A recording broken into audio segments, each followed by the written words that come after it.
Góðan daginn, ég set hér 14. fund bæjarstjórnar sem haldinn í bæjarstjórnarsal 5. 11. maí 2023 og hófst hann klukkan 17. Fundinn sitja Steinunn Ingibjörg Magnúsdóttir, Hrafnhildur Hallarsdóttir, Þórhildur Eyþórsdóttir, Viktoría Líf Ingibergsdóttir. Hafði ég þetta rétt, Viktoría? Ertu Ingibergsdóttir? Já, ég held ég að þetta villast seinna, segist. Já, Þórhildur Eyþórsdóttir, Ragnheiður Harpa Sveinsdóttir, Ragnar Már Ragnarsson, Haukur Garðarsson og Jakob Björgvin Jakobsson bæjarstjóri, Þórarn Jónsson bæjarfulltrúi sem einnig rita fundargerð og Jón Sindri Emilsson sem að sér útsendingu. Göngum þá til dagskrár. Hér eru 8 liðir sem við förum yfir í dag. Og fyrsti liður er fundargerð fræðslufundar heilbrigðisnefndar Vesturlands fráveitumál á Vesturlandi. Lagt hér frá fundarboð sem að heilbrigðisnefndin býður til upplýsingafundar fráveitumál á Vesturlandi á Hótel Stykkishólmi þann 25. maí. Fundurinn hefst klukkan 10 og stendur til klukkan 15. Þetta lagt hér fram til kynningar og orðið laust. Enginn kveður sér hljóðs. Liður 2. Sameining sveitarfélagið Stykkishólmur. Lögð hér fram auglýsing staðfestingu og heiti sveitarfélagsins Stykkishólms sem birt var af hálfu innviðaráðuneytisins í B-deild stjórnartíðenda. Lagt hér fram til kynningar og orðið laust. Enginn kveður sér hljóðs. Liður 3. Hopp Snæfellsnes. Lagt hér fram bréf frá framkvæmdastjóra Snæhopp EHF þar sem sérstökum þjónustusamningi sem gerður var við sveitarfélagið Stykkishólm sagt upp. Stjórn félagsins telur nokkur ákvæði í þjónustusamningunum hafa orðið pólitískari en til var ætlað. Það hafi dregið nafn og vörumerki Hopp inn í umræðu sem að geti skekkt mynd félagsins og því var ákveðið að rifta samningnum. Þetta lagt hér fram til kynningar og orðið laust. Enginn kveður sér hljóðs. Liður 4. Kjör nefnda í samræmi við samþykkt sveitarfélagsins Stykkishólms. Lagðar hér til breytingar á fulltrúum hálista í eftirfarandi fastanefndum, safna- og menningarmálanefnd, atvinnu- og nýsköpunarnefnd og stjórn Náttúrustofu Vesturlands. Orðið laust undir lið 4. Enginn kveður sér hljóðs. Bæjarstjórn samþykkir að Viktoría Líf Ingibergsdóttir verði formaður safna- og menningarnefndar. Jafnframt verði Kristjón Daðason varamaður og í stað hans sem aðalmaður Jón Ragnar Daðason kosinn sem aðalmaður. Hverjir eru samþykkið þessu? Og það er samþykkt samhljóða. Bæjarstjórn samþykkir að Ásmundur S. Guðmundsson taki við sem formaður af Halldóri Árnasyni í atvinnu- og nýsköpunarnefnd. Hverjir eru samþykkið þessu? Og það er samþykkt samhljóða. Bæjarstjórn samþykkir að Steinunn Ingibjörg Magnúsdóttir taki við sem formaður Náttúrustofu Vesturlands og að Halldór Árnason víki úr stjórninni. Í stað hans kemur Kári Geir Jensson inn sem aðalmaður og Anna Lind Særúnardóttir kemur inn sem varamaður. Hverjir eru samþykkið þessu? Og það er samþykkt samhljóða. Þá koma að lið 5. Ársreikningur sveitarfélagsins Stykkishólms fyrir 2022. Á 13. fundi sínum samþykkti bæjarstjórn að vísa ársreikningi sveitarfélagsins Stykkishólms 2022 til síðari umræðu í bæjarstjórn. Ársreikningur var lagður fram til síðari umræðu. Lagður fram til síðari umræðu ársreikning sveitarfélagsins Stykkishólms og stofnana hans fyrir árið 2022 ásamt loka inntæki endurskoðunarskýrslu. Ársreikningur sveitarfélagsins Stykkishólms er gerður í samræmi við sveitarstjórnarlög, lög ársreikninga og reglugerð bókhald, fjárhagsáætlanir ársreikninga sveitarfélaga og auglýsingar ráðuneytis sveitarstjórnarmála reikningsskil sveitarfélaga. Vísað er til yfirferðar endurskoðanda við fyrri umræðu hans þann 4. maí síðastliðinn. Engar breytingar hafa orðið á ársreikningu frá fyrri umræðu. Endurskoðandi sveitarfélagsins Stykkishólms mun árita ársreikninginn með fyrirvaralausri áritun. Bæjarstjóri gerir nú grein fyrir helstu atriðum ársreikningsins. Gerðu svo vel, Jakob.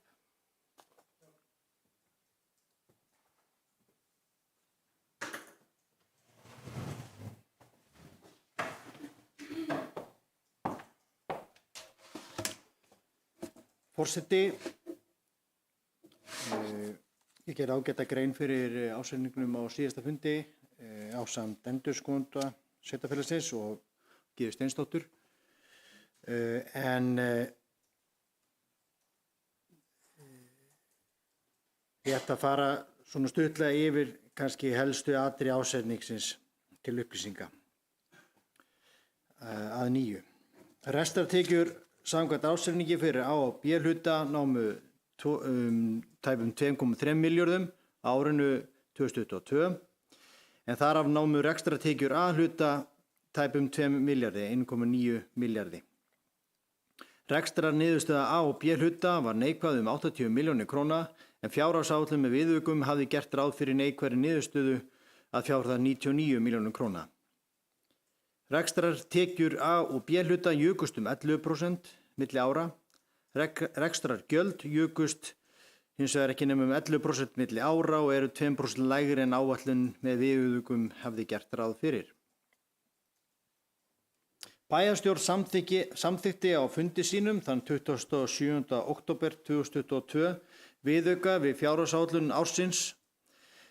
Með samþykkt viðaukans var tekin ákvörðun að leggja niður dvalarheimili aldraðra í Stykkishólmi, það er að segja hjúkrunarheimilið, þátt sveitarfélagsins í rekstri þess, með framlagi til sjóðsins og færslu eigna hans og skulda annars vegar yfir í eignasjóð og hins vegar í aðalsjóð. Heildaráhrif þessa á rekstrarniðurstöðu A-hluta sveitarfélagsins eru neikvæð sem nemur 113 milljónum króna en er að ræða einskiptis aðgerð sem hafði veruleg áhrif á afkomu A-hluta sveitarfélagsins á árinu 2022 og verður að skoða A-hlutan í því ljósi þegar borin er saman A-hlutin á þessu ári samanborið við önnur ár. Reyndar er þetta ekki fyrsta skipti sem að slík aðgerð er gerð en engu að síður.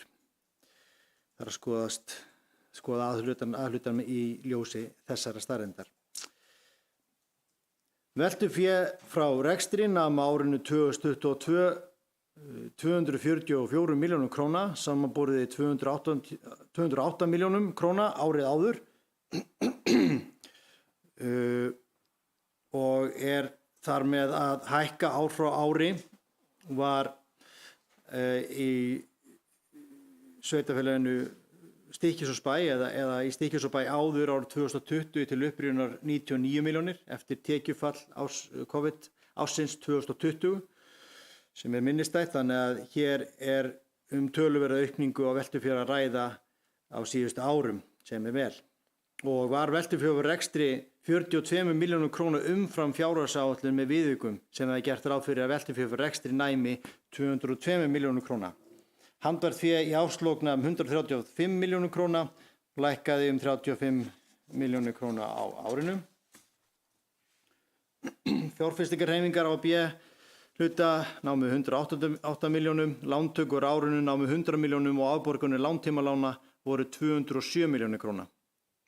Skuldaviðmið á B hluta sveitarfélagsins í árslok 2022 var 107%, má að hámarki vera 150% og er þannig vel innan þeirra marka sem að lög og reglugerðir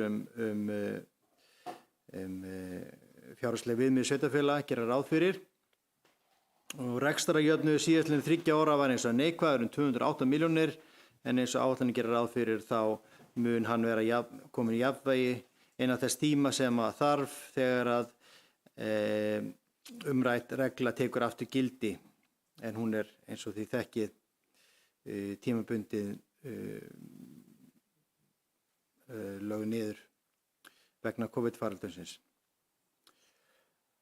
Sveitarfélagið innleiddi á árinu 2022 reglugerðarbreytingu númer 230 frá árinu 2021. Það er að segja á 20. grein reglugerðar númer 1212 frá 2015 bókað fjárhagsáætlun og ásetningar sveitarfélaga. Breytingin felur í sér að samstarfsverkefni eru nú færð inn í samantekin reikningsskil sveitarfélagsins miðað við hlutfallslega ábyrgð þess á rekstri samstarfsverkefnanna. Í ársreikningum er hlutdeild sveitarfélagsins í einstökum liðum rekstrar og efnahags þessara samstarfsverkefna færð til samræmis við ábyrgð sveitarfélagsins. Í ársreikningum hefur samanburðarfjárhæðum fyrir árið 2021 verið breytt til samræmis en sjálfsögðu hefur þetta töluverð áhrif á samanburð einnig þessa ársreikning hér, ekki einungis sameiningin heldur líka Þessi staðreynd hefur það í för með sér að samanburður milli ára getur verið erfiður og oft á tíðum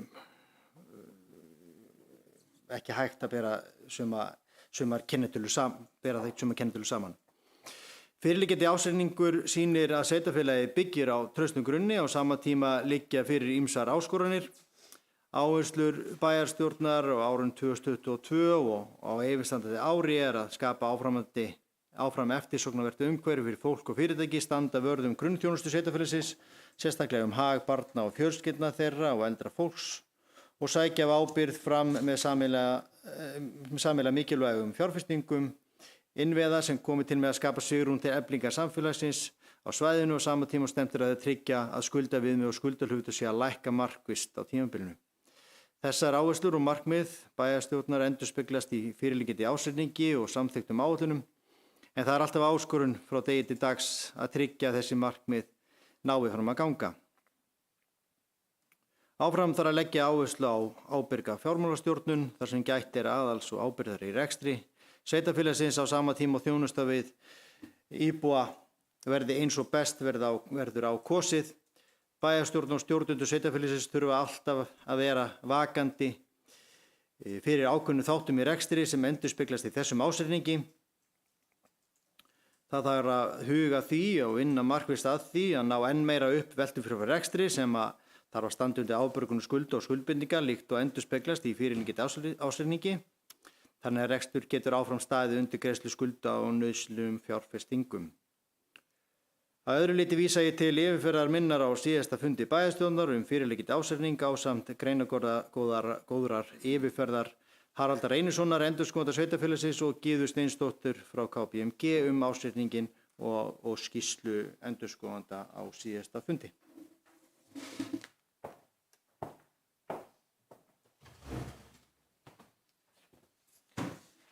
Takk fyrir þetta, Jakob. Orðið laust. Haukur Garðarsson, bæjarfulltrúi í lista. Við biðjum orðið, gerðu svo vel.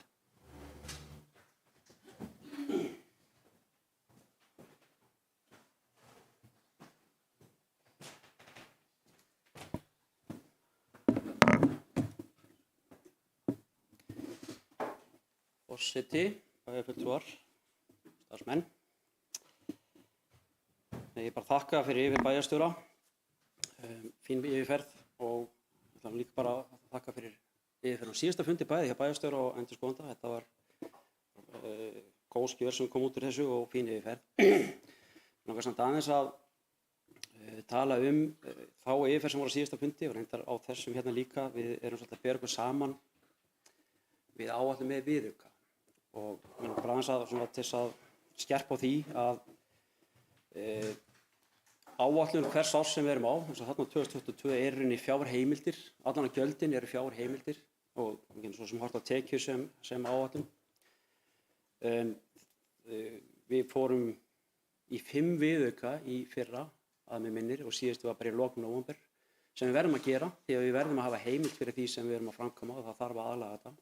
Það skiptir þetta mjög miklu máli. Þegar samanburður kemur auðvitað svo við svona viðauka, eins og 50 viðauka sem gerir lok nóvember, þá erum við bara að tala, við erum að horfa mánuð fram í tímann og við erum að passa það að við höfum nógar heimildir fyrir allt. Og hvað gjöld varðar þá lítur allt út eins og gjöldin sé lægri heldur en áætlun gerir ráð fyrir, en það er kannski ekki málið. Það er kannski frekar að bera það við upphaflegu, en auðvitað er þetta líka áhugaverð tala, þá sérstaklega ef við erum langt undir eða langt yfir. Þá er eitthvað sem við kannski vilja skoða sérstaklega því að þetta ættum við í nóvember geta gert býsna góða áætlun út á árið. Þetta er ekki að skeika miklu. Gerði sér í sjálfu sér ekki hjá okkur heldur. Fyrir utan kannski að við vorum nýbúin að taka niður kostnað vegna hjúkrunarrýmis niður í 50 milljónir og þá fengum við reikning í lok árs upp á 100 og þá sáum við hugmyndum. Það kom aðeins í baki á okkur en ekki stór áhrif. Mér langar aðeins að fara bara það sem að Jakob Björgur minntist á hérna áðan, hann var að tala tekjufallið vegna COVID. Ég fletti upp á tölunum og 2018 varum við ca. 1610 milljónir, 2019 1720, hækkum ca. 100. Svo lækkaði 2020 þegar COVID byrjaði, þá fórum við niður í rauninni 1700 milljónir, 1698. Þannig að það stoppar þar. hjá okkur, en svo ári eftir þá fór upp í 1910, þannig að það eins og hækkunin sem upp á 100 milljónir ekki skilur sér og svo það bara haldið áfram. Þannig að höggið í rauninni bara, þetta 1 ár þarna sem við fáum á okkur smá högg, sem það 2020. Ég talaði þetta líka síðast og mistum alltaf að tala þetta aftur. Við erum alltaf með svo sérkennilega ársreikninga hérna. Við erum alltaf að hliðra hans til og laga þetta og einfalda og það gott. Í ár erum við náttúrulega að fá inn, ég kalla þetta dótturfélög, það eru 2 félög sem kom inn og Jakob minntist á þetta. Þetta hefur töluverð áhrif á okkur og ég ætla aðeins að fara yfir það. Við auðvitað sameinumst á árinu sem stóra að gera líka. Svo gerum við hjúkrunarrými, það var gert upp og lokað. Og svo sérstök áhrif hjá okkur í þessum reikningum núna og næstu ár. Það sem sagt sérstakt framlag úr jöfnunarsjóð vegna sameiningar við Helgafellssveit. Og ég skoða aðeins hver áhrifin eru. Ég horfi nú svolítið á bæði Náttúrustofuna og félags- og skólaþjónustuna. Þetta svona, kannski svolítið matador peningar sem koma inn í þeir stækka ársreikninginn hjá okkur, en við höfum ekkert með þetta að gera. Við berum ábyrgð á þessu sannarlega og ef það eitthvað að tapa á þessu, þá þurftum við kannski að koma til. En það hefur ekkert verið og áhrifin að mörgu leyti góð en líka ruglandi. Og ég tók einmitt fram síðast að það allavega 3 reikningar sem við erum búin að gera síðustu 5 ára sem svolítið ruglandi. Það ekkert hægt að fara bara og bera tölurnar beint saman. Það þurfa svolítið að vita hvað í gangi og skoða. Og ég skoðaði tekjur af FSS og NVAF, eða Náttúrustofu Vesturlands. Þær voru samtals 194 milljónir á síðasta ári og það gefur okkur heimild í skuldum upp á 200, hvað var það? Þegar ég fæ að fletta sem aðeins upp. Tölvan algjörlega út allt sem Ég ætla samt að láta þessa tölu koma fram.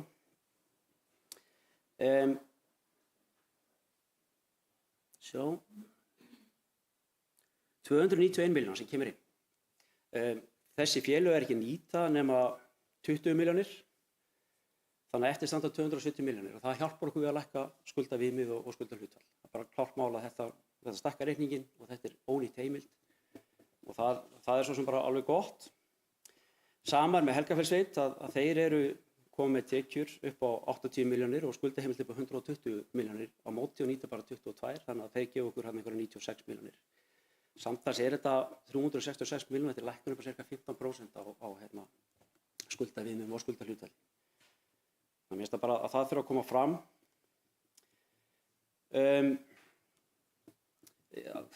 Upphaflega áætlun okkar sem við gerðum 2021, þar hljómaði upp á 109 milljónir í rekstrarniðurstöðu. Við endum í 73 milljónum og ég fór og bar saman rekstrarreikninginn. Mér langar aðeins að impra á þessu að tekjur sem sagt voru áætlaðar 2 milljarðar og 80 milljónir og við endum í 2.271 milljón. Munurinn þarna á milli 253 milljónir sem betri tekjur heldur en áætlunin gerir ráð fyrir. Það sem hins vegar áætlunin gerir ekki ráð fyrir var auðvitað að fá Náttúrustofu Vesturlands inn. Það var að fá inn félags- og skólaþjónustuna og það var að fá inn Helgafellssveit sem kemur á fullum þunga inn og svo auðvitað 150 milljónir króna framlag vegna sameiningar. Og þetta 273 milljónir fyrir Helgafellssveit, Náttúrustofu Vesturlands og félags- og skólaþjónustuna og svo pluss 150 milljónir. Þannig að ef við draugum þetta frá þá fáum við í ómata tekjum í áætlun upp á 170 milljónir.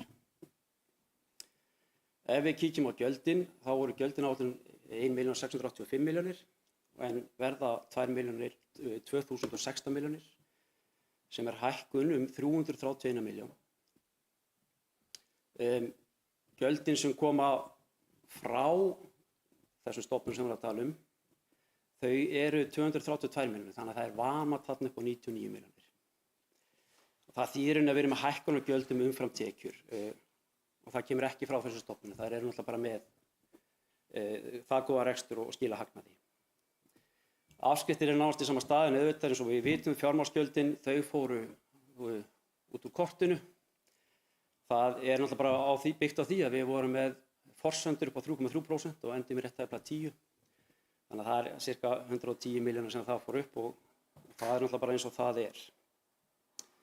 En samtals er þetta þá 360 milljónir sem er þessi munur ómat og vanmat. Og ef við tökum verðbólguþáttinn út þá er þetta cirka 250 milljónir. Þetta er töluverðar upphæðir sem við erum með þarna og það auðvitað var líka inn í áætluninni gert ráð fyrir sölu. Og ég efast réttmæti þess að hvort það sé góð aðferð að setja sölunni inn í ársreikninginn og það ætti frekar í rauninni að heimila, bæjarstjórn að segja bara við viljum heimila þessa sölu þegar salinn er komin í gegn þá gerum við eitthvað ákveð hvað við gerum með hagnaðinn eða tapið.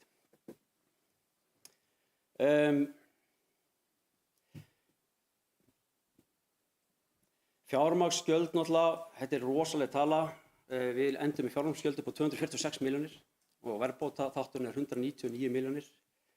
Þetta er náttúrulega, eins og ég segi hún er svo rosalega þessi tala að við getum gert alveg helling fyrir þetta og er svona forsenda þess að við eigum náttúrulega að reyna að lækka skuldir eins hratt og við getum.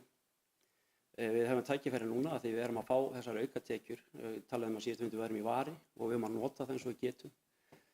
Þetta er alltaf að gerast að við fáum yfir okkur svona verðbólgudembu og við erum á viðkvæm fyrir þessu. Þannig að það er svona, ef við tökum bara þessar 150 milljónir og setjum þetta á tölur, við erum áttið að verðbólgan, þessar 200 milljónir, það er komin í rekstur en hafa engin áhrif á veltufé. 150 milljónir sem við fáum vegna sameiningar kemur inn í rekstur og inn í veltufé. Og við vorum með veltufé frá rekstri fyrir A og B upp á 250 milljónir eða þar bil. Þar er 150 milljónir sem koma bara frá þessu. Reglulegur rekstur hjá okkur, hann eiginlega stendur í 100 milljónir og reynum að taka líka félags- og skólaþjónustuna með og náttúrustofuna. Ég held að það sé kannski 30 milljónir eitthvað sem er meira, hann er eitthvað sem er 70 og þetta er alveg svo bæjarstjóri kom inn og þetta er eitthvað sem við þurfum bara að laga og við höfum cirka 3 ár til að gera þetta. Það er líka áhugavert að kíkja aðeins á og ég tók saman nokkur svona lykiltölur, bara 12 ár aftur í tímann, 3 kjörtímabil. Það var frá 2011 til 2022.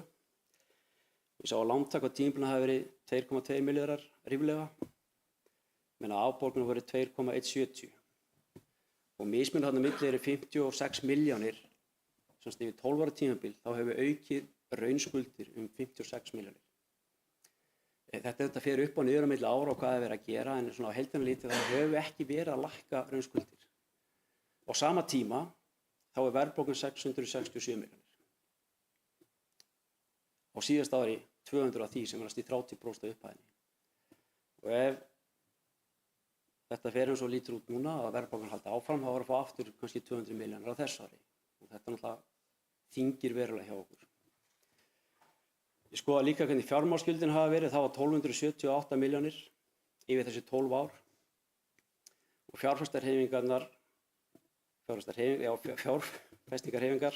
voru 1214, þannig að það er aðeins lægri. Tekið tillit til þeirra eigna sem við seljum, sem voru 157 milljónir. En ef við skoðum bara fjárfesting í varanlegum rekstrarformi þá var 1,4 milljarðar sem við fjárfestum á 12 ára tímabili. Við sjáum að það að fjármálsskuldin eru verulega há í þessu hlutfalli og eru svolítið að slá okkur.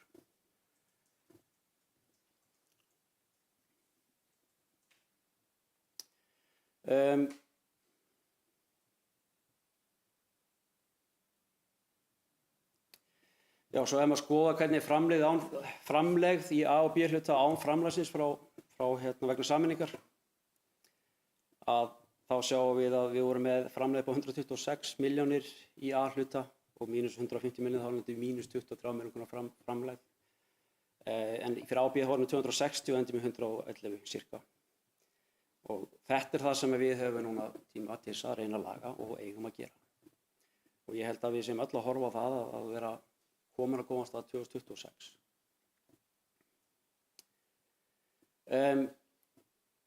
Fjárfestingar, já, í varanlegum sem við talaðum, fjárfestingar í varanlegum rekstrarformi núna í árinu sem síðasta var 221 milljón. Það var tekið út af örugglega hjúkrunarrými því leiðrétt með þetta er rangt, það voru 93 milljónir sem koma sem ógreiddar. Þannig að það er lágt, það er fjárfestingarhreyfingin með 108 milljónir á síðasta ári en við vorum miklu meiri fjárfestingum og það greiðir svo á þessu ári. En þessi fjárfesting på 221 miljónir er alltaf hærri en bæði COVID-árin. Það sem við vorum að koma hraustlega til móts í lægði í efnahaginn, en 2020 þá vorum við 174 miljónir í varanlegar fjárfestingar og 21 vorum við 189. Hæst hafa þessar fjárfestingar verið 380 miljónir, það var 2017.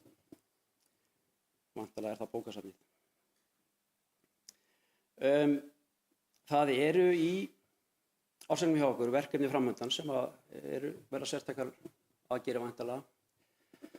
Við erum sem með neikvætt eigið fé á nokkrum einingum og það er þjónustumiðstöðin sem er ein af þeim. Hún er með 113 milljónir í væntanlega uppsafnað tap og þetta er 0 stofnun. Hún er bara þjónusta aðra stofnanir og þjónusta bæjarbúa og hún á bara að koma út á 0. Að safna þessu upp, þetta er bara eins og við vorum í hjúkrunarrými, við vorum konur í einhverjar 100 milljónir sem var uppsafnað tap og þetta ber vexti og verður allavega sko og á eiginlega ekki heima þarna. Við erum alltaf líka með 2 stofnanir í B-hluta, þjónustuíbúðir sem er með eigið fé neikvætt upp á 145 milljónir og gagnaveita Helguvíkur sem er líka með neikvætt fé upp á 34 milljónir.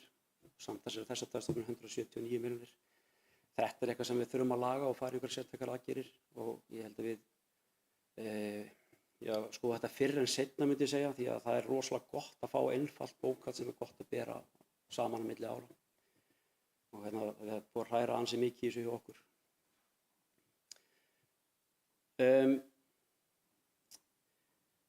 Ég ætla þá bara að fá kannski að lesa upp bókun, ekki þetta hafi, þetta er bara svo stutt hjá mér, best að bæta í bókun sem ég finn örli þetta er svona nánast sömu hlutirnir og væri nú eiginlega freistandi að fá bara að senda þetta og setja þetta inn sko. En þetta er nú ekki nema 8 síður eða eitthvað, það er ekkert mikið. Þetta er tæp síða. Og bókunin er þá eftirfarandi: við samanburð á upphaflegri áætlun ársreikningi 2022, leiðréttum fyrir áhrifum frá sameiningu við Helgafellssveit út frá ársreikningi 2021, greiðslur jöfnunarsjóða vegna sameiningar og áhrifum á Náttúrustöð Vesturlands og félags- og skólaþjónustu Snæfellsness sem hafa verið færð inn í bókhald bæjar sem dótturfélög. Kemur fram að í rekstraráætlun er ómáttað tekjum upp á 170 milljónir og vanmáttað gjöldum upp á 99 milljónir. Að auki eru verulega áhrif vegna verðbólgu upp á 110 milljónir en í forsenda áætlunar gert ráð fyrir 3,3% verðbólgu en árið enda í tæpum 10. Undirrituð telja að standa fyrir betur að áætlunargerð. Hafa ber í huga að áætluð gjöld eru fjárheimildir ársins en áætlað tekjur að hækka hóflega á milli ára og bregðast frekar við ákveðnum tekjuáhrifum í viðauka. Einnig er æskilegt að meðhöndla sölur eigna í framtíðinni á þann hátt að bæjarstjórn gefi heimild fyrir sölu og þegar sala hefur gengið í gegn sé farið í viðaukum leið ákveðið eða staðfest hvað eigi að gera við söluhagnað eða tap. Í upphaflegri áætlun fyrir kosningaárið 2022 var gert ráð fyrir fjárfestingu í varanlegu rekstrarfé upp á 350 milljónir sem hefði verið ein stærsta fjárfesting frá 2002. Fjárfest var fyrir 221 milljónir sem er samt sem áður næststærsta fjárfesting sveitarfélagsins. Afsakið.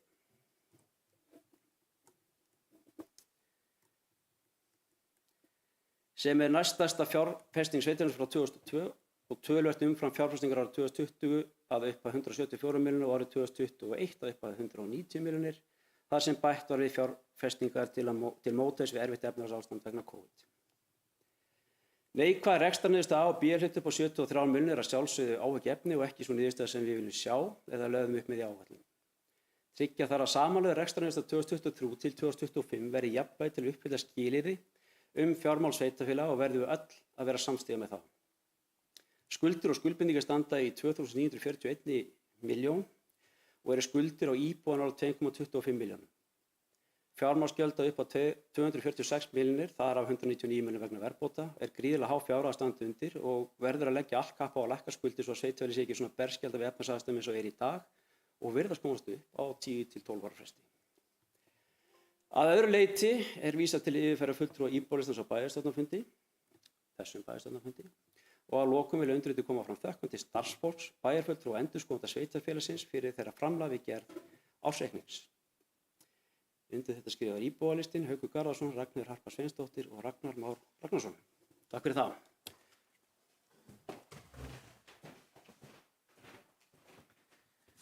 Takk fyrir þetta, Haukur. Og takk fyrir að hafa ekki bókunina 8 blaðsíður. Við vorum búin að ræða, það ætti ekki að vera langar. En orðið er lust. Jakob Björgvin, gerðu svo vel.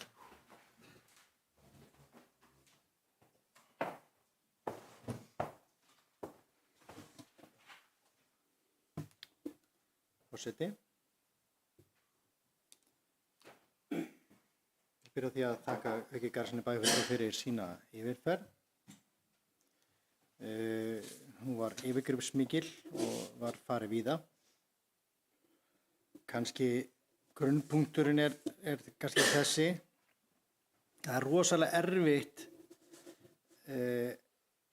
að taka þennan ársreikning og bera saman við fjárhagsáætlun Stykkishólmsbæjar fyrir 2022 vegna þeirra miklu breytinga sem bæjarfulltrúinn gerði ágætlega grein fyrir, en það er svolítið erfitt að bera þessi tvö skjöl saman, sérstaklega út af sameiningu og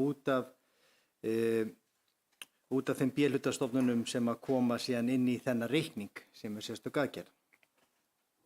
Nú,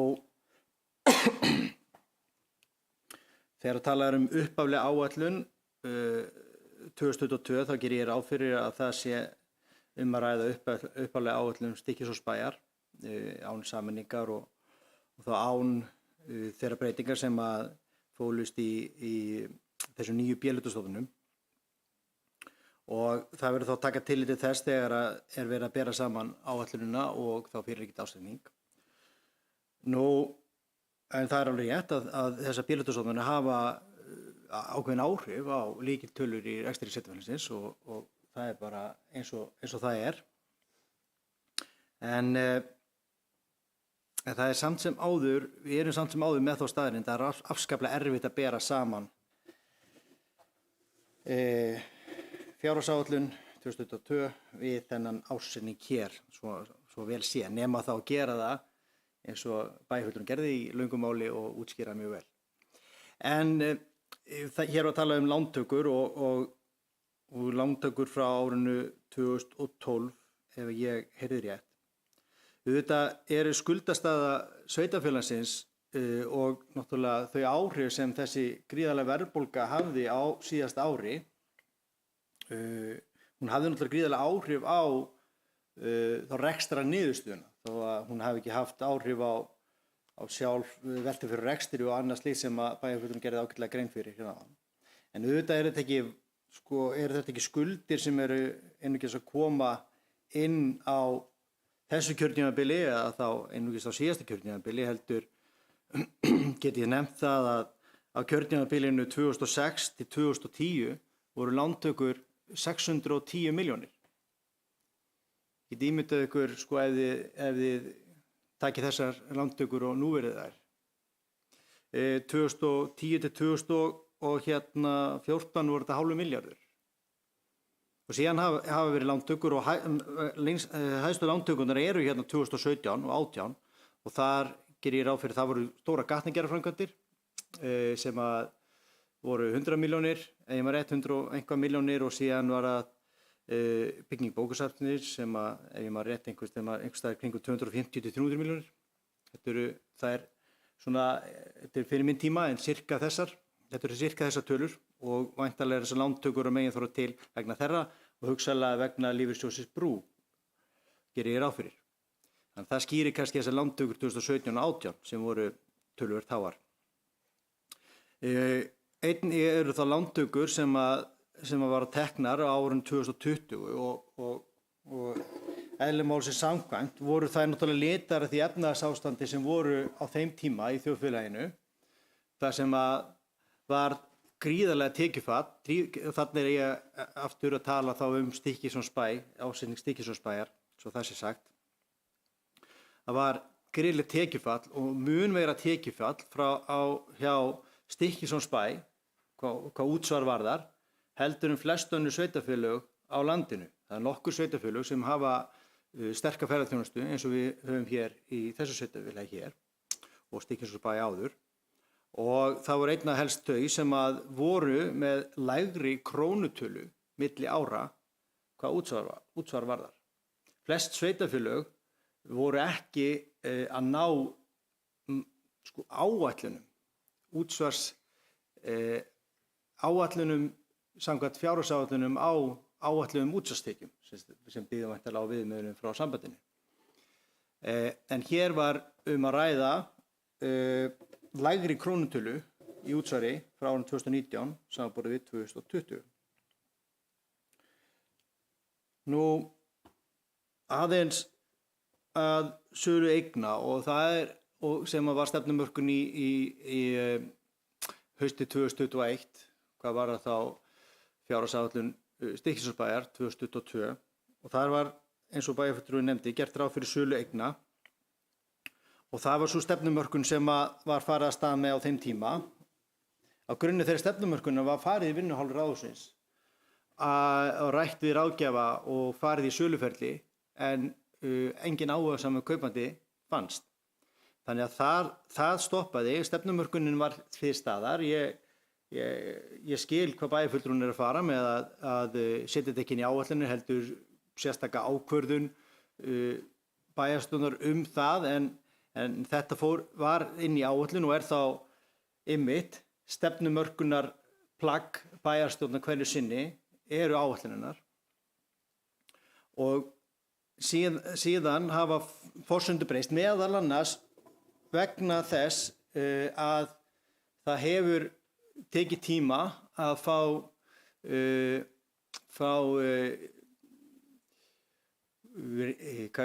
íslenska ríkið og stofnanir sem við erum aðilar að, sem sagt sjálfseignarstofnanir, til þess að fara í uppbyggingu á óhagnaðardrifnum íbúðareiningum hér í sveitarfélaginu.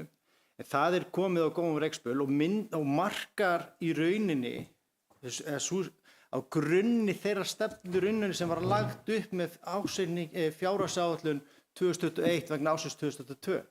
Það búið að vinna í samræmi við þá stefnumörkun frá þeim tíma og hefur það leitt af sér að von á uppbyggingu slíkra húsnæða hér í sveitarfélaginu í samstarfi við leigufélög og í samræmi við það sem endurspeglast í fyrirliggjandi áætlunum fyrir þetta ár. Þannig að allt hangir þetta saman og uppbygging víkukerfisins þar að auki. Þannig að þetta eru samfellur sem þurfa að vinna saman en samt sem áður byggja ákveðin stefnumörkun sem þarf að liggja fyrir en síðan geta menn tekist á það hvað á að fara inn í áætlunum og hvað ekki en í rauninni áætlunar það sem gefur starfsfólki sveitarfélagsins bein fyrirmæli það hvernig þeir eiga að vinna og haga sínum störfum. Ég ætla rétt að nefna það hér einnig að því að bæjarfulltrúinn fór hérna ágætlega yfir veltufrjálsum rekstri og mikilvægi þess fyrir rekstur allra sveitarfélaga sem grunnlykiltala í rekstri sveitarfélaga og sumir segja hjarta í rekstri sveitarfélagana að það mætti alveg koma hér fram að hjúkrunarheimilið á síðasta ári hefði hjúkrunarheimilið ekki verið inn í reikningum síðasta árs þá má gera ráð fyrir að veltufé frá rekstri hefði verið 50 milljónum krónum hærra sem dæmi og það mun þá vera einhvað sem við getum byggt á þá til framtíðar því að sá rekstur tók til sín umtalsvert fjármagn eins og gefur að skilja og við höfum oft sinnist farið yfir og endurspeglast einnig í þessari sértæku aðgerð sem við fórum í fyrra í viðauka sem fór yfir áðan upp á 113 milljónir, hvað var að dvalarheimilið og við höfum gert áðan var þetta niðurfærslu skulda vegna þessa aðals og hefur verið að greiða með hjúkrunarheimili til lengri tíma. En þessu sögðu þá bara ítreka ég þakki til bæjarfulltrúans yfir sína yfirferð sem var yfirgripsmikil og farið víða en hún var ítarleg og góð.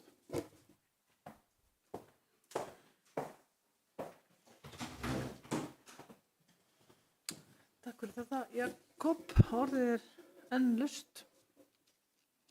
Haukur Garðarsson, bæjarfulltrúi Ylista, gerðu svo vel.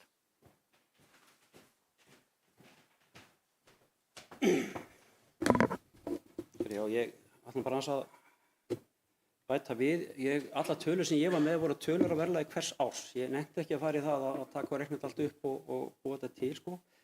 Ég var nú að senda hérna bókununa og Þóri Mistans, þú veist að tala um lántöku 2006, það til eitthvað, það bara 2006, því að ég nota gögn á sambandinu, það engin talað sem herri þar, það voru 180 milljónir eitthvað fleira sko. En 2010 þá, já flott, þá geti það stemt sko, ég bara að því ég heyrði það ekki sko. Þú fórst líka yfir hérna uppbyggingu í Víkurhverfi og hérna, ég held að sé enginn hér sem eitthvað á móti því að hérna, þetta sé góð framkvæmd og verkefni sem þurfa að vinna. Hins vegar eins og staðan að þá held ég að fjármálin koma fyrst og við þurfum bara að sníða stakka eftir vexti og ég hef áður lýst yfir mínum efasemdum með að þetta sé rétt tímasetning til þess að fara í þetta. En það mín skoðun bara. Og aðeins með veltufé frá rekstri í hjúkrunarrými með að hafa áhrif á niðurstöðu, það var 46 eða 54 milljónir sem tapið kom á sem að kemur auðvitað inn í hérna bæði niðurstöðuna og veltufé. En þetta líka flutningu frá B til A í rauninni. Það aðalsjóður ekki sem að hérna, tekur skuldirnar yfir og borgar upp tapið sem alltaf færist á milli sko. En áhrifin þarna, en samt sem áður þó að, og þetta einskiptis aðgerð líka, þó að það hefði áhrif þarna inn í þetta sko, að þá erum við samt þannig að við þurfum meira veltufé og það engin spurning að við þurfum að leggja áherslu á það og enda sagður það líka í yfirferðinni áðan sko, þannig að við erum sammála það. Og hérna, en þetta ekki ókveðin vísa að við einbeitum bara þessu og eins að hérna, niðurstaða næstu 30 ára sé yfir núllinu því að það alveg klárt mál að eftirlitsnefndin á fullu, hún byrjuð í tí og menn alltaf að taka á þessu. Og hérna, nú erum við komið með hérna, 1 fána, 2 fána eða 3 fána eftir hvað menn fella mörg hérna, viðmið.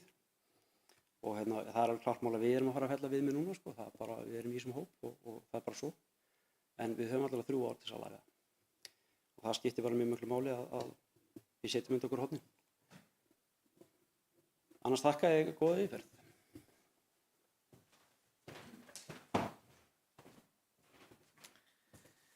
Takk fyrir þetta Haukur. Gaman að heyra hvað þið eru skemmtilega sammála. Orðið laust. Steinunn Ingibjörg Magnúsdóttir, bæjarfulltrúi Hálista, hefur beðið orðið.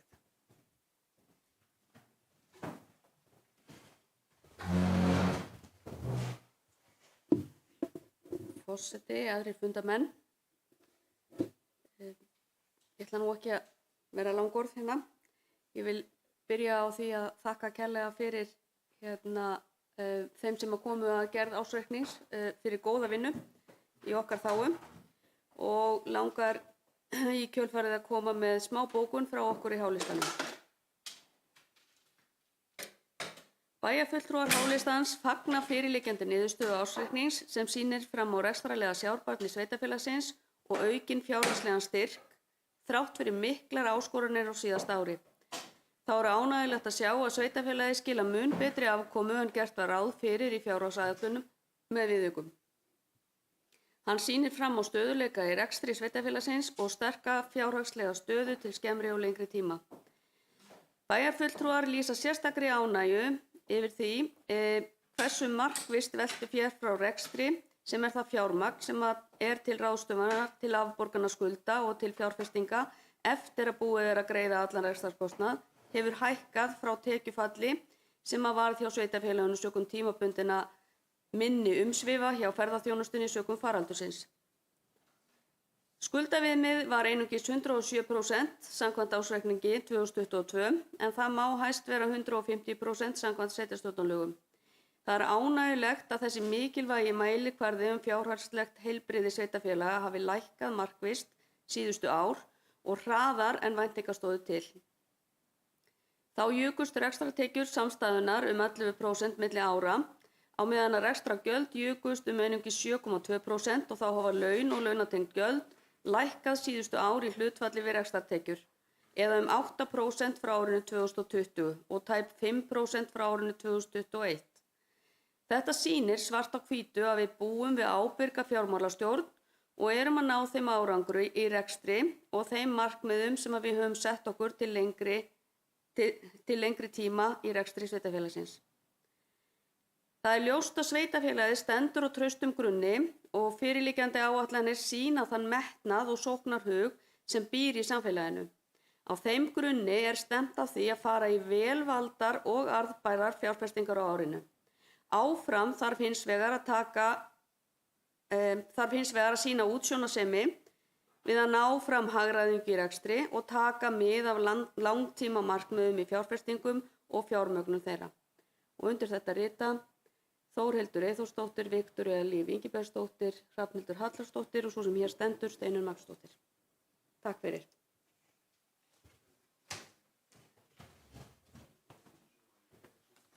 Takk fyrir þetta, Steinunn. Orðið er enn laust ef einhver vill kveðja sér hljóðs.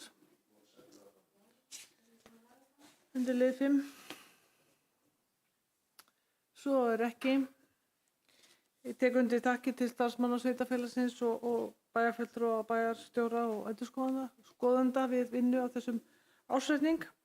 Og nú ber ég ársreikning fyrir 2022 undir atkvæði. Hver er samþykkið þessum ársreikning? Og ársreikningurinn samþykktur samhljóða. Bæjarstjórn sveitarfélagsins Stykkishólms hefur á fundi sínum í dag, 11. maí 2023, afgreitt ársreikning fyrir bæjarstjórn og B-hluta fyrirtækja bæjarins vegna ársins 2022 að loknum 2 umræðum í bæjarstjórn og umfjöllun í bæjarráði. Löggiltur endurskoðandi bæjarins hefur kynnt athugun sína á fjárráðum bæjarins og sett fram ábendingar og lagt mat á reikninginn í endurskoðunarskýrslu sem liggur fyrir sem fylgiskjal með ársreikningnum. Einstaka liði í ársreikningi er vísað til skýrslu endurskoðanda og skýringar við ársreikninginn sem verður birtur á heimasíðu bæjarins. Nú munu bæjarfulltrúi og bæjarstjóri árita ársreikninginn og við slökkum á hljóðinu á meðan og skrifum undir.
Þá höfum við lokið undirritun við ársreikning 2022 og höldum áfram með dagskrá og það er komið að lið 6 sem er ráðning forstöðumanns miðstöðvar öldrunarþjónustu í Stykkishólmi. Lögð er hér fram tillaga að ráðningu forstöðumanns miðstöðvar öldrunarþjónustu í Stykkishólmi sem byggðir á niðurstöðu hæfninefndar og ráðgjafa Attendus. Orðið er laust. Enginn hefur kveðið sér hljóðs. Bæjarstjórn samþykkir að ráða Rannveigu Ernudóttur í starf forstöðumanns miðstöðvar öldrunarþjónustu í Stykkishólmi í samræmi við niðurstöðu hæfninefndar og ráðgjafa Attendus. Hver eru samþykki þessum? Og það er samþykkt samhljóða. Þá komum að lið 7, ráðning skólastjóra grunnskóla og tónlistarskóla Stykkishólms. Lögð er fram tillaga að ráðningu skólastjóra grunnskóla í Stykkishólmi og tónlistarskóla Stykkishólms sem byggðir á niðurstöðu hæfninefndar og ráðgjafa Attendus. Orðið er laust.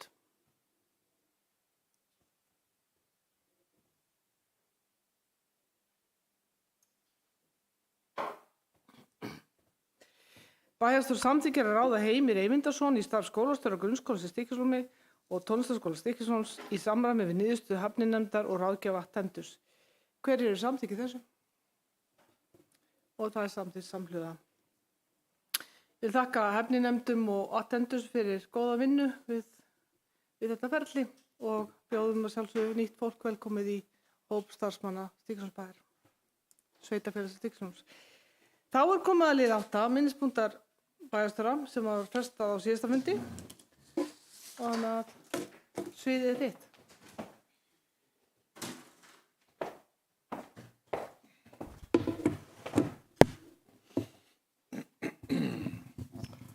Forseti. Ég er hér komin til þess að gera grein fyrir minnispunktum mínum fyrir maímánuð 2023.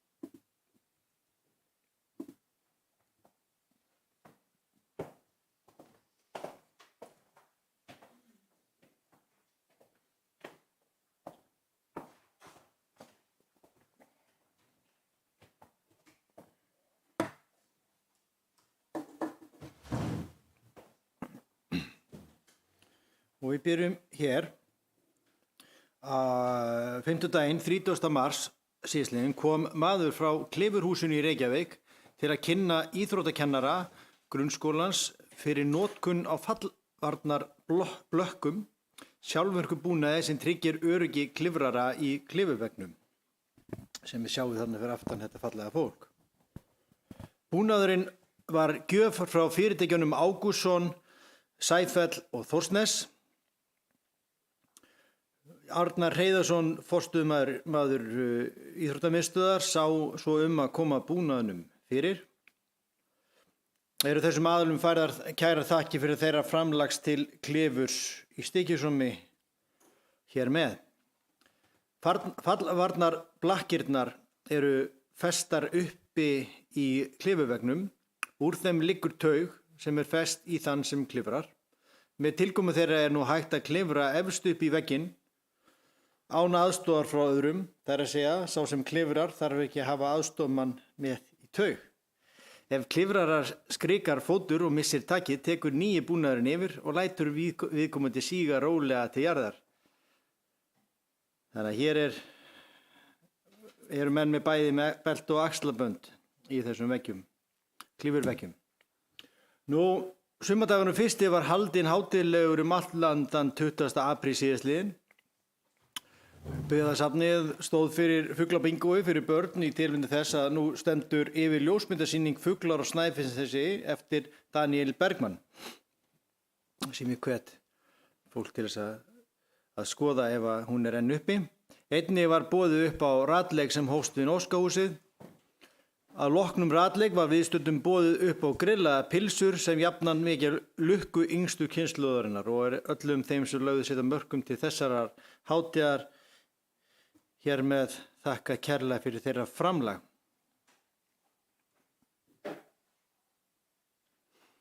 Fyrirtæki Rekus hefur opnað fjarvinnu aðstöðu við Aðalgötu 10 í Stykkishólmi. Húsnæðið hýsti áður starfsemi Búnaðarbankans og síðar Arionbanka en hefur undanfarið ár hýst frumkvöðlasetrið Árnasetur. Rekus bauð til formlegrar opnunar þann 13. apríl síðastliðinn. Húsnæðið býður upp á ljósleiðaratengingu, góða kaffiaðstöðu, sérskrifstofur, sameiginlega vinnuaðstöðu og fullbúinn fundarsal sem er búinn öllum tækjabúnaði sem nauðsynlegur er fyrir fjarvinnu og fjarfundi. Húsnæði rúmar 24 starfsmenn á sama tíma, auk þess sem að fleiri geta nýtt sér fundaraðstöðu í húsinu. Þeir sem að nýta sér aðstöðuna fá aðgangskort sem virkar jafnt að þessu húsnæði sem á öðrum starfsstöðum Rekus sem finna má víða land og einnig víða allan heim.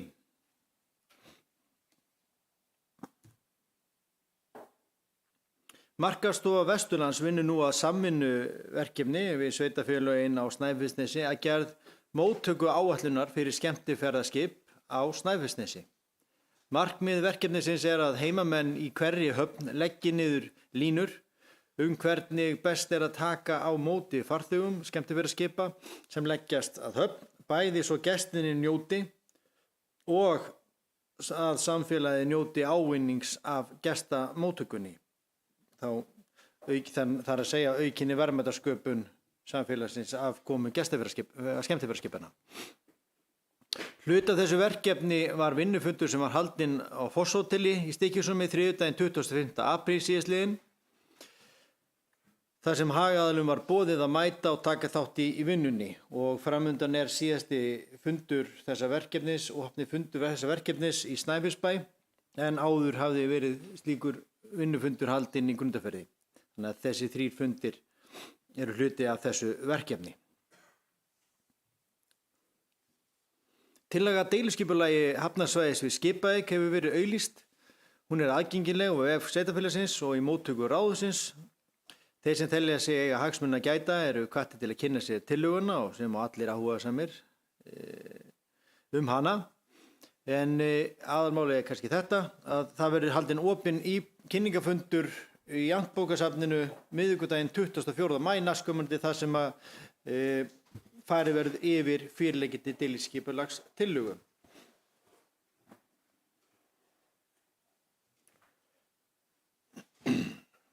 Eins og glöggir hafa tekið eftir, þá hafa hér verið fyrir utan ráðhúsið girðingar í þó nokkurn tíma. Þetta er ekki hluti af ráðstefnunni sem fer fram í Reykjavík, heldur hafa hér staðið yfir framkvæmdir fyrir utan ráðhúsið undanfarið og til að byrja með var ráðist í framkvæmdir á fráveitukerfi ráðhúsins sem snýri þá á sveitarfélaginu en framkvæmdirnar undu fljótt upp á sig þegar að ljóst var að neysluvatnslögn hússins fór í sundur sem er þá á vegum Veitna og við nánari athugun kom í ljós að var að ræða gamalt stálrör sem var orðið ónýtt og ekki hægt að bjarga með viðgerð. Óumflýjanlegt var því að rífa upp malbyggið og skipta rörinu út og sáu veitur þá framkvæmd en frágangur á svæðinu er langt kominn og býður þess að þurrara og aðeins hlýrra veður verður til þess að klára þessa framkvæmdir en búið er að steypa samt sem áður ákveðin grunn þarna undir þar sem malbyggi mun koma ofan á.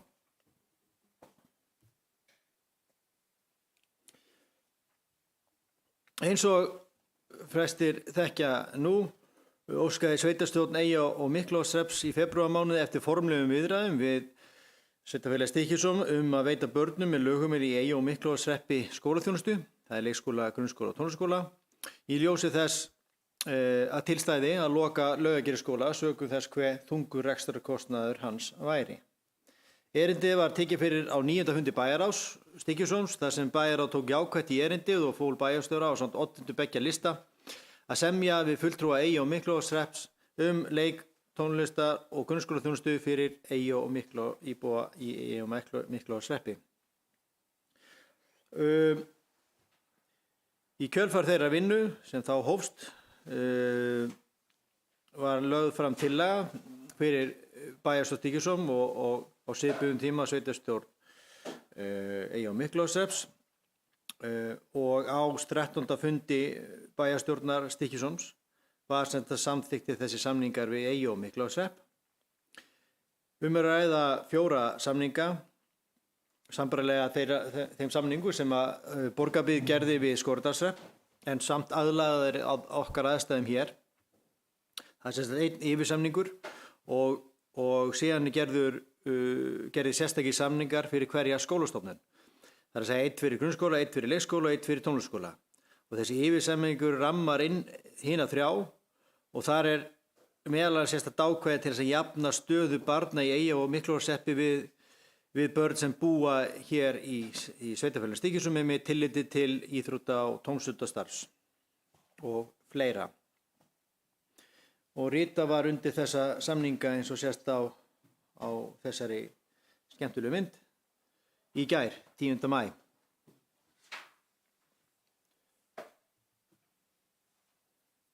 Ég þurfti ekki að taka þessa slæði út þar sem að hér áðan samþykkti bæjarstjórn að ráða Heimi Eyvindarsson, ég biðst afsökunar á þessari einsláttarvillum, í stöðu skólastjóra, grunnskólans í Stykkishólmi og tónlistarskóla Stykkishólms. Jafnframt var samþykkt að ráða Rannveigu Ernudóttur í nýja stöðu forstuðmanns miðstöðvar öldrunarþjónustu. Ákvarðanir bæjarstjórnar eru í báðum tilvikum byggðar á niðurstöðu ráðgjafa attendus og hæfni nefnda, en til upprifjunar þá var hæfni nefnd vegna ráðningar í stöðu forstöðumanns miðstöðvar öldrunarþjónustu skipuð aðalmönnum í bæjarráði, það er að segja Hrafnhildi Hallvarðsdóttur, Steinunni Ingibjörgu Magnúsdóttur og Hauki Garðarssyni. En í tilviki hæfninefndar við ráðningu skólastjóra var skipuð sérstök hæfninefnd sem var þá ekki með þessa pólitísku skírskotun sem að hinn var með og var hún skipuð Sigurlínu og Sigrúnu skólastjóra leikskólans og Eyþóri Ben, vel mönnuð hæfninefnd. Og ég vil eins og forseti bæjarstjórnar kom hér inn á áðan þakka hæfninefndum fyrir sín störf og kannski sérstaklega þeirri hæfninefnd sem að sneri að skólastjórunum þar sem að hún vann svona mjög gott starf, ekki það að hinn hafi ekki gert það, svo ég segi það nú. En ég veit að þetta er ekki létt verkefni að koma svona inn því að þarna er ekki ræða kjörna fulltrúa að sinna sínum skildum, heldur komið þeir utan bæ sem óháðir aðilar að leggja svona sitt að mörgu til samfélagsins með sinni sérþekkingu hver á sínu sviði. En fyrir hönd sveitarfélagsins, fyrir hönd bæjarstjórnar og starfsmanna sveitarfélagsins óska ég hér með þeim Heimi og Rannveigu innilega til hamingju með nýju stöðurnar og óska þeim jafnframt velfarnar í starfi. Og að lokum, þetta sveitarfélagi leggur mikið upp úr greiðu aðgengi að upplýsingum. Af vefsíðu sveitarfélagsins má lesa helstu fréttir sem snúa að rekstri, viðburðum og öðru tengdu sveitarfélaginu. Fréttunum svo deilt á Facebook-síðu Stykkishólms til að ná athygli sem flestra. Í byrjun aprílmánaðar kom út fréttaritið helstu fréttir út í fyrsta sinn. Blaðinu ætlað að bæta upplýsingaflæði frá sveitarfélaginu enn frekar að ná til þeirra sem ekki nota tölvur. Og þessar fréttir eru bara byggðar á þeim fréttum sem hafa þegar birst á heimasíðunni. Stór hluti þessa markhóps eru eldri borgarar og liggur blaðið því frammi á dvalarheimili aldraðra í Stykkishólmi og mun þá liggja frammi í miðstöð öldrunarþjónustu þegar hún tekur formlega til starfa. Auk þess að aftaskinn hefur verið að dreifa því til félagsmanna þegar sem vilja, en þessar útfærslur eru allar í vinnslu og við erum að vinna þetta bara í samstarfi við þann markhóp sem hér ræðir. En auðvitað má nálgast einnig blaðið í Ráðhúsinu í Stykkishólmi en einnig er þá rafræna útgáfan öllum aðgengilegu heimasíðunni og einnig er þessi rafræna útgáfa send öllum eldri borgurum í Stykkishólmi. Þetta kemur svona eftir ítrekað ákall frá þessum markhópi skort á upplýsingaflæði frá sveitarfélaginu. Það sem eins og flestir vita að áreiti og umfang samfélagsmiðla er mikið og erfitt að fylgjast oft með. Annað tölublaðið kom út 2. maí og hægt að kynna sér það á vefsíðu sveitarfélagsins fyrir þá sem vilja. Fleira var það ekki að sinni. Þakka fyrir mig.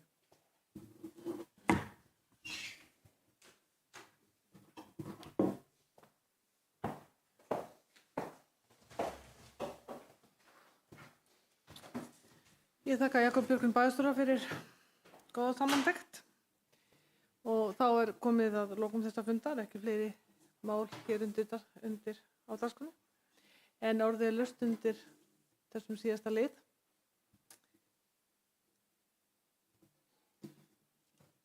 Engin. Jæja. Það hljóta allir að vera bara mjög sáttir þessa punta. En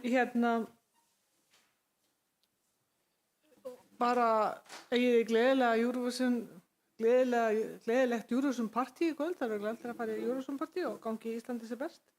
Þið eru svo ungina bæjarfulltrúar, þá vitið ekki að 11. maí er í dag og það hét í gamla daga lokadagur. Þó viti hvað lokadagur er, það var lokadagur vetrarvertíðar og þá komu allir sjómenn heim af vertíðinni. Nú bara gaman að nefna sjómennskuna og alla strandveiðina sem eru bryggjan, ég segi ekki fulla bátum en það er tölur fleiri bátar að vera undanfarið og við fögnum því. En þá ætla ég að slíta þessu fundi. Klukkan er 18:10. Takk fyrir góða fundarsetu.